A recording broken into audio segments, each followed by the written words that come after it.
Olá, aqui é Andréa Volner, Pedagogia Quântica, e hoje nós vamos conversar sobre transtornos. Bom, antes de definir transtorno, é definido um padrão de regularidade do comportamento da maioria das pessoas. E aí define-se uma margem acima de desvio, né, ou abaixo, e quem extrapola essa margem está categorizado aí dentro de um quadro de transtorno, mas levando-se em consideração o nível de prejuízo, o nível de sofrimento que esta inabilidade está causando para essa criança, para esse adulto, para esse adolescente na vida cotidiana dele, né? Na escola, na família, nas relações interpessoais que ele estabelece. Quando isso está trazendo um nível de sofrimento ou de prejuízo muito grande, é isso que tem que ser ponderado.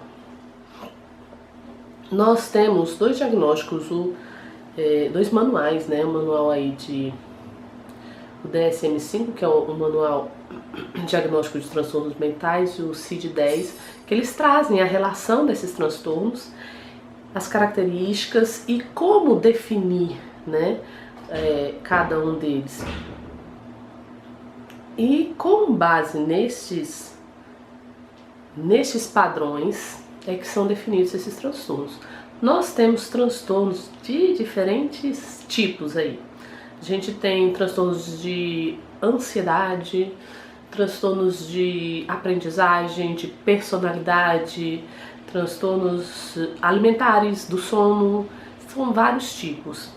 Mas o que tem acontecido com mais frequência e com mais regularidade na escola são os transtornos de déficit de atenção e hiperatividade, que é o famoso TDAH, né? Aquela criança que é um pouco mais agitada, ela é inquieta, que ela não prende atenção, ou então ela tem um déficit de atenção, mas que está desvinculado da hiperatividade, né?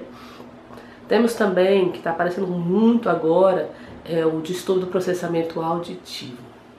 O distúrbio do processamento auditivo não é uma dificuldade na audição. O distúrbio do processamento auditivo é o processamento desse som. Então a capacidade dessa criança de entender ou de lidar com essa informação, de interpretar certos fatos. Temos também o transtorno opositor desafiador, que é o que? Aquela criança que tem uma resistência acentuada em acatar normas, em acatar regras. Temos também dislexia, que é distúrbio da leitura e da escrita, descalculia, que está mais relacionada ao cálculo, dislalia, que está mais voltada para a fala. Esses diagnósticos, gente, estão tomando uma proporção e um volume muito grande nas escolas. E aí a nossa preocupação maior é como estão sendo feitos esses diagnósticos. Grande parte dos diagnósticos tem sido elaborados de maneira precipitada e muitas vezes em função de uma demanda ou de um pedido da família para que seja definido esse quadro para a criança.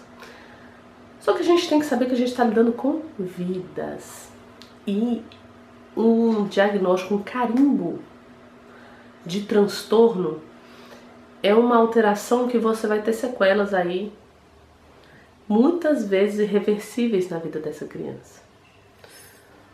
Como que tem acontecido os diagnósticos hoje? Muitas vezes o pai e a mãe levam num especialista e descreve ali a situação daquela criança e baseado muitas vezes na informação, no relato da mãe, essa criança já sai com um diagnóstico.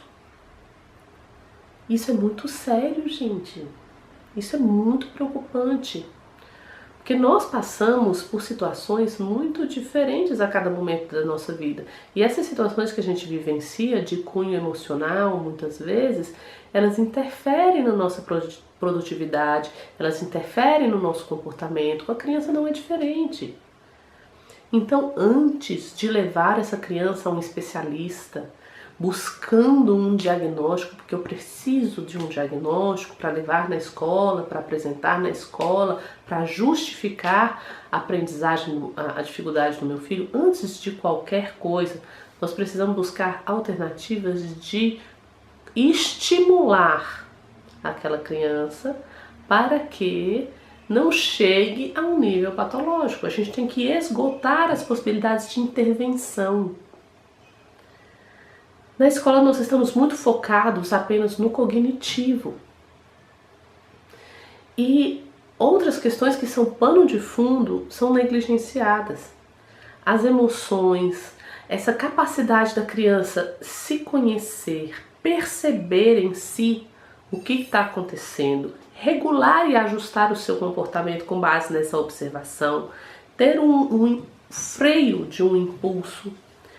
Isso tudo que eu estou falando para vocês são funções nobres do nosso cérebro, aqui do nosso lobo frontal, que é a capacidade de regular esse comportamento. E as funções executivas, elas estão sendo pouco trabalhadas dentro da escola, pouco trabalhadas em casa. Então a gente precisa mudar o nosso foco para questões que são essenciais para a aprendizagem. Então o cuidado que nós precisamos ter é esse. E aí, para ajudar essa criança, o que a gente pode fazer? A gente pode sim ensinar para ela a colocar-se numa postura de observador do próprio comportamento, a observar o que é de emoção e de sentimento que está gerando tal comportamento. Isso é uma educação emocional. E a gente também precisa estimular as habilidades, as capacidades, a criatividade. As atividades artísticas, na sua grande maioria das vezes, elas oportunizam que essa criança desenvolva essa autenticidade, né? Então, atividades de música, de dança, de percepção de si, uma atividade esportiva, articulado com um autoconhecimento, são ferramentas muito poderosas para a gente evitar que essas crianças estejam entrando em patologias, em dificuldades, em transtornos. Isso pode ser feito de uma maneira preventiva. A gente não precisa esperar aparecer um comportamento para poder buscar um diagnóstico, para poder ter uma atitude mais acertada com essa criança. A gente tem que fazer o caminho inverso. A gente precisa estimular essas áreas preventivamente dentro da escola, dentro da sala de aula. E a pedagogia quântica traz muitas ferramentas para a gente fazer isso. Desde técnicas respiratórias, técnicas de autoconhecimento, técnicas de empoderamento pessoal. Vão ajudar enormemente. Eu posso dizer assim com propriedade que a gente, se trabalhar efetivamente isso nas escolas, nós vamos reduzir drasticamente o número de transtornos. Então vamos ser mais tolerantes com as nossas crianças, em vez de definir uma coisa que seria um estado passageiro por um estado permanente. Vamos estimulá-las para que elas não adoeçam coletivamente, em massa e cada vez numa proporção maior, como tem acontecido. Ok? Então, se você quer saber um pouquinho mais sobre a pedagogia quântica, tem meu site, tem aí o meu e-mail. Se você quiser que eu vá na sua escola para a gente conversar mais a respeito de algumas questões, é só entrar em contato, tá bom? Então, um grande abraço e confiança quântica.